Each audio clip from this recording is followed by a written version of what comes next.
marka muslimiintu way siman qabiil waad ka dhalan kartaa laakiin qof aad ka sareysid male qof aad ka sare mari kartidna male qof aad adiga ka fiican tahayna male qofna kama fiicnid ma arkaysaa isla muslimiintu tatakaafau dimaa'uhum waa isku dhiig muslimiinta marka qofka inuu yiraahdo anigu dad saraan ka dhash ama maaragtay dad saraanay ama umada waa ka sareeya ama qabiilkayga ama dad fara waa qolo qabiil la tiriyo ma bale Soomaalida hadda qolo kasta waxa leedahay waa badan laakiin hadii la tiriyo waxa laga yaabaa kuwa hadda yaryarka inay ka bataan kuwa kale wax la tiriyo male marka isdin qabiilkaaga badan kufaanka qabiil aad ku faantidna waa gaalnimo thintani fi ummati bihima kufrun at'anu fi an-nasab wan-niyahatu 'ala al-mayyit ina tirahdid hebel waa nasab dhimanya ma hadithki al-ma'rur bin suwayd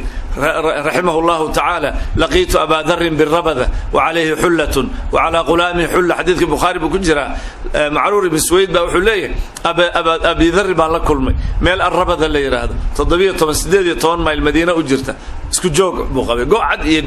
مرعد مركز ويدي مركز يوري نبان هو يديك وحكى الشاقة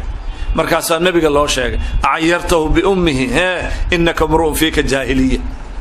النبي عليه الصلاة والسلام وحادو عراضي عيرته بأمه إنك امرؤ فيك جاهلية مركاسو مدينة كجوري إنه توبة كان درتين مركاسو ربض الدقي إلى أو كدنتي وكلمذوك بلال كويري كي هو يدي مذو بيدو أنت كليوير كورن مركز قفك النسب كعقدورة يا ذيك كوجو فانا يا قبيل كوجو ظلمنا يا قبيل جور كوجو ديدا يا قبيل جور ولا سندي جري